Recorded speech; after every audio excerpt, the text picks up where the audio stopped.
I'd like to start with some general macro comments which underpin the fundamentals of the fund and give our view at the moment. Now, if we start with what's been going on top-down recently, 12 months ago, China moved from a source of growth of the world economy to a source of volatility. Intervention by the Chinese authorities essentially underlined the fact that they were concerned about the underlying trends in their marketplace, and also that looked naive to the rest of the world in terms of action. In the US, there's been concern that their growth rate is not immune from what's happening elsewhere. The PMI data may be slightly weakening. And if we look at the oil price, we all know that's collapsed over the past 12 months when slowing demand has met a large increase in supply. Now, if we look at the consensus earnings estimates in this chart, we see something which is different from history. Usually, at the start of each year, consensus earnings show a positive outlook. Macro strategists see earnings growth of between 6 and 9%, usually, based on the weaker economies improving. While from a micro perspective, sector analysts see their sectors improving and getting over the worst of their troubles. So usually, at the beginning of a year, you expect to see consensus quite optimistic. Now that is different now. If you look at the start of 2016, the forecast for consensus earnings growth is very modest. The consensus is something between 0 and 2% growth, so minimal growth over the next 12 months. And the reason why the consensus has become low is because of some of these macro factors. So the concerns that everyone has regarding global growth, the oil price, credit, is incorporated already in the consensus outlook for earnings growth. Now, if we look at the valuations of European equities, on a long-term basis, the valuations are at normal levels, so they're not stretched and they're not oversold. Now, relative to other asset classes, this may look quite attractive.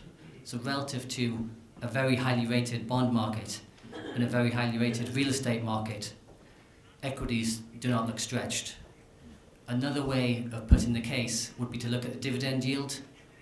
If you exclude the financial sector of Europe, where the balance sheet is uncertain, excluding that sector and look at the rest of Europe, in lots of large and mid-cap stocks, you'll find dividend yields between 4 and 6%.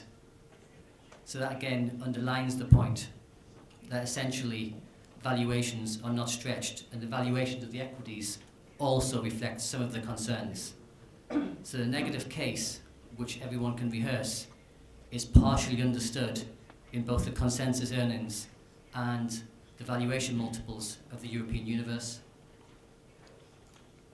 Now, at the start of 2016, the most common things that we heard from macro strategists, the financial press, stock commentary, were things such as hard landing in China, recession in the US, lower for longer with regard to the oil price. Now, after a negative run of surprises, the next bit of news can easily be positive.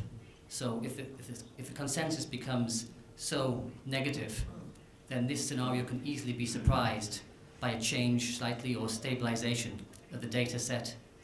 So for instance, a recovery in the oil price takes pressure off US credit, helps energy stocks around the world recover, takes pressure off emerging markets. Obviously the Chinese economy is an issue, but in certain parts of the economy, the average wage per head is going above $5,000. So perhaps consumption starts growing a bit better, investment spend in China slows down, but the overall economy doesn't have a hard landing. It just slows down to a growth rate below the historical growth rate, but not a recession. It's one potential macro scenario. So my point is that once a scenario becomes very consensual, it can shift quite aggressively. Now, we don't invest on the basis of such a scenario. The fund approach is to focus a lot on mid-cap European equities.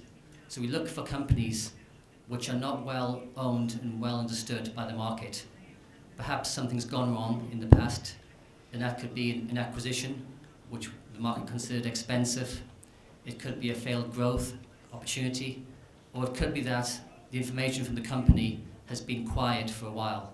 So we look at these off-radar stocks and search through the names for interesting fundamental cases. And essentially what we look for on both the long side and the short side is an inflection point in consensus earnings. So the first thing to understand is how the earnings have got to the level they've got to in terms of what the market expects for this year and subsequent years. And then whether the concerns that are in the price are still valid, or contrarily, for a short idea, whether positive data in the past is no longer relevant.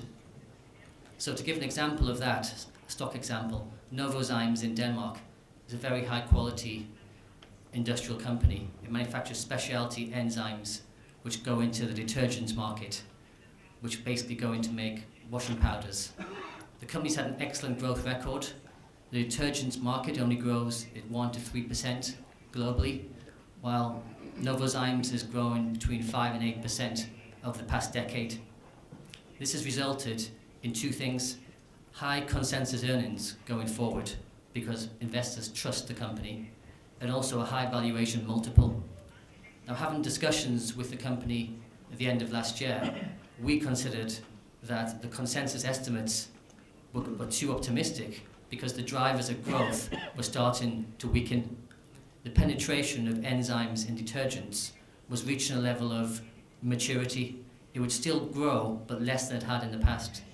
And in some cases, some customers had reversed their spend and now were displacing enzymes with old-fashioned chemicals again.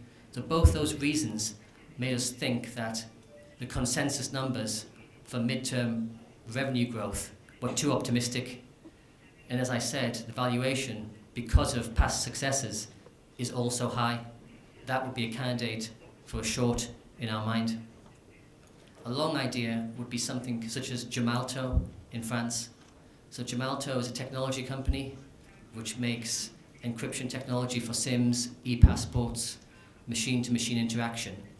During 2015, the company disappointed a few times because of the telecoms part, which is 1/4 of the business. Because of the disappointment, consensus expectations came down to quite a low level. And at that point, we spoke to the company and decided that the growth drivers were actually a bit better than people expected. People were too focused on what had just happened and didn't realize that 3/4 of the business was going to show growth of between 5 and 8%, while 1/4 was going to show minimal growth. So in January of this year, we incepted a position in this stock based on the idea that consensus for 2016, 17 and 18 was too low. Now that's one point in terms of the approach of the fund. So that's concentrated stock picking based on an inflection point in earnings. The second point is NAV defense. So if you look at the history of the fund during times of stress, the fund has held up well during times when the Euro stocks collapsed. And I think there's 4 main reasons which underpin this. The first one is that on all our stocks, we have midterm targets and we sell into strength. So if there's momentum in the market, we use the momentum to exit the name. That means we sometimes sell too early, but it also means there's a buffer of profits if the stock turns down or the market turns down, because we've utilized volatility to make some gains. Second point is that we cut things quickly.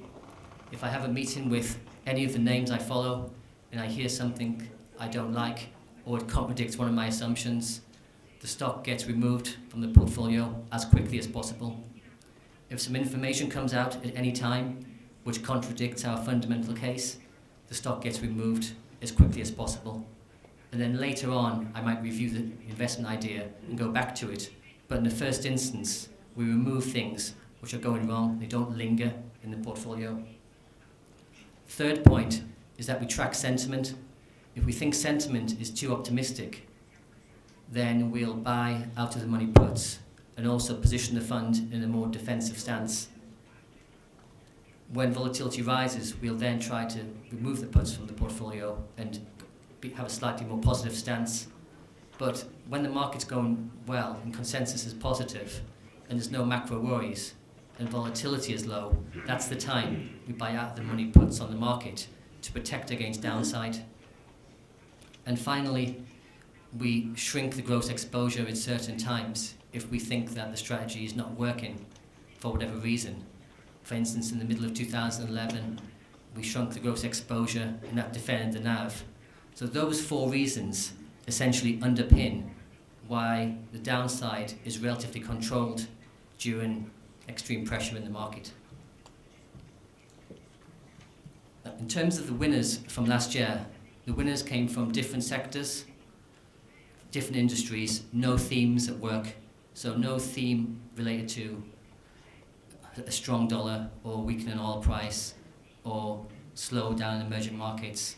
Nothing at work like that. Instead, picked solely on bottom-up basis.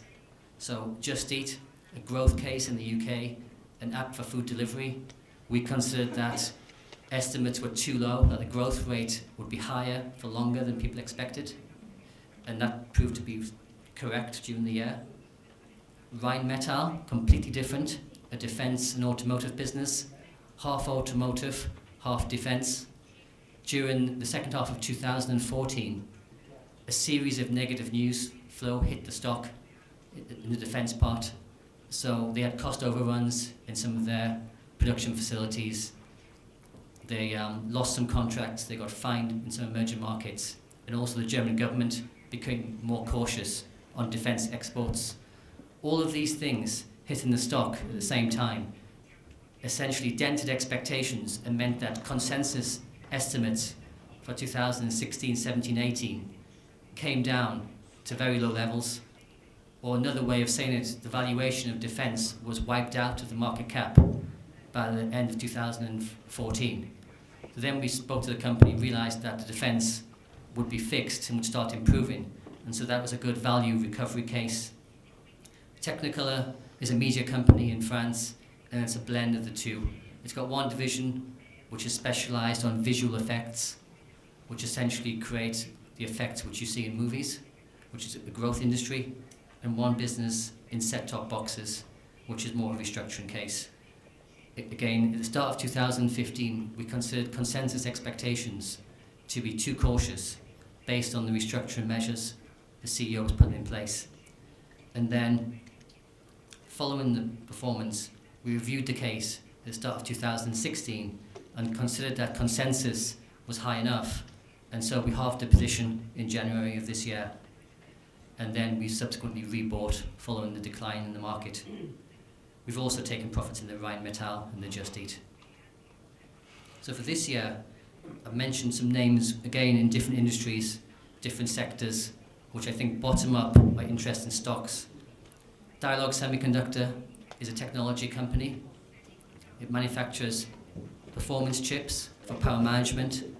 It's been affected by 2 main forces over the past 12 months. One macro, one micro. So the macro factor is that the smartphone market has essentially slowed down. Apple and Samsung have well penetrated the global market in terms of smartphones. Over the past several quarters, you've seen the growth rate decelerate markedly. And in fact, the inventory level of smartphones in China has been high. Because this is Dialog's end market, this has affected the Dialog stock price. Second, the company tried to make an acquisition in the US with a strong balance sheet and got outbid, but investors weren't happy with the fact that they'd used the balance sheet quite aggressively. Both of these negative points are backward looking and now are not relevant, I don't think. On the smartphone market, from the discussions I've had with the company, I think that power management will increase in importance through time. So if the Apple iPhone 7 and the new Samsung wants to have lots of extra features to make people replace it, then it's going to need a lot more power than it currently has. So the power chips per device will grow from 1 currently to between 2 and 3 in the next generation of phones.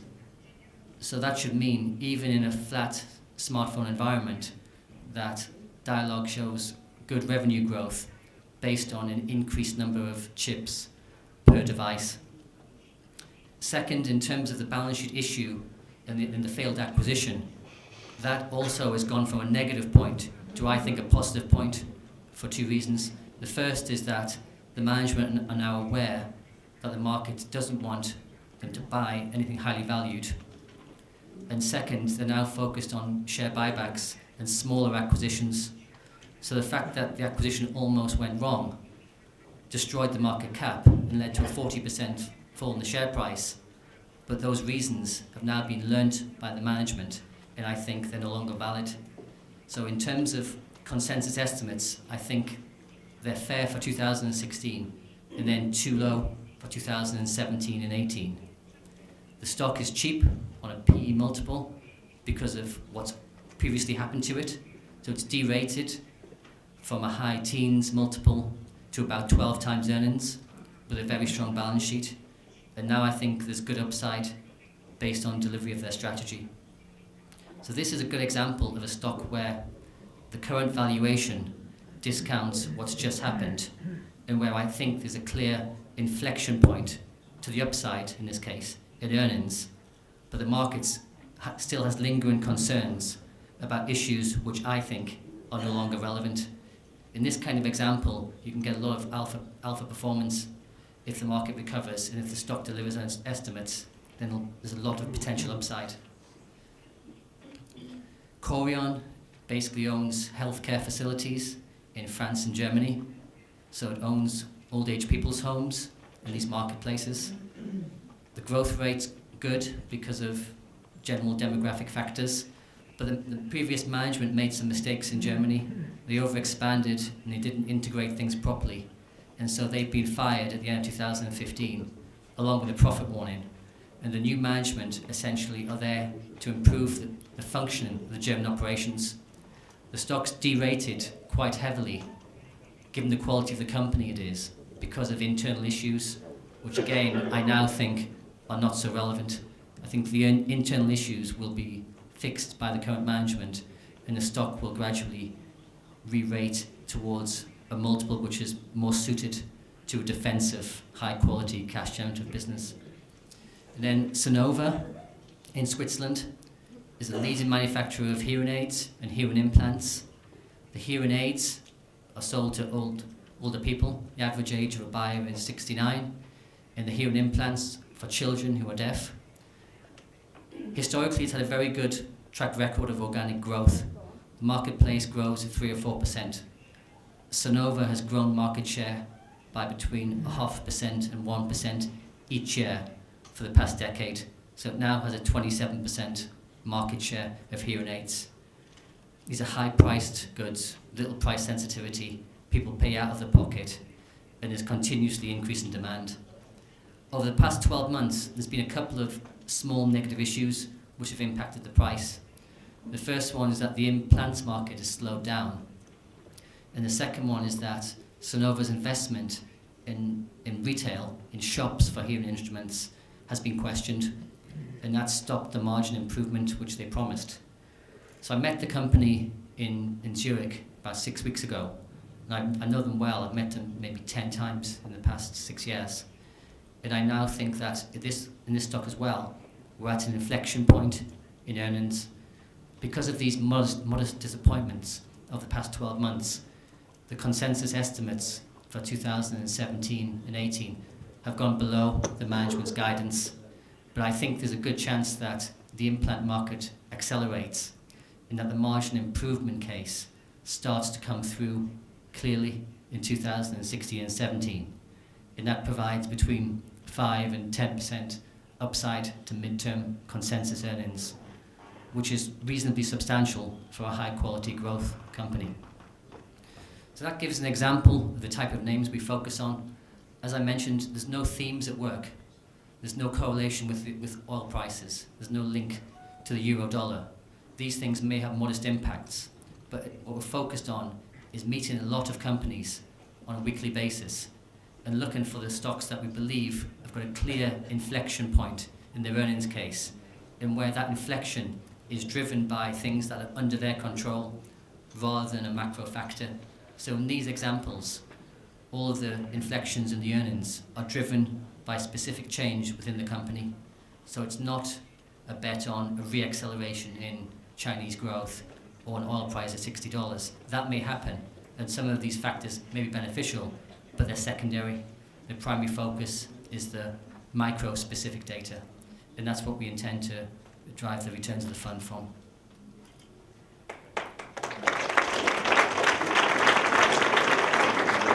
Thanks, Mark. Just a couple of questions that we received from the audience. First, it's in terms of volatility. What kind of volatility can an investor expect in 2016 from the funds? What do you think? I think if you look at 2015 as a guide, the first part of the year there was a huge surge in the market, then it calmed down, and the second half of 2015 was better for the strategy than the first half. But I think in overall volatility terms, a range between 6 and 8% is around the level that the fund should operate at. We operate at a gross exposure of between 120 and 150% on average, and a net between 0 and 30. So very modest in terms of directional exposure, sometimes a little bit, but not a lot of directional exposure.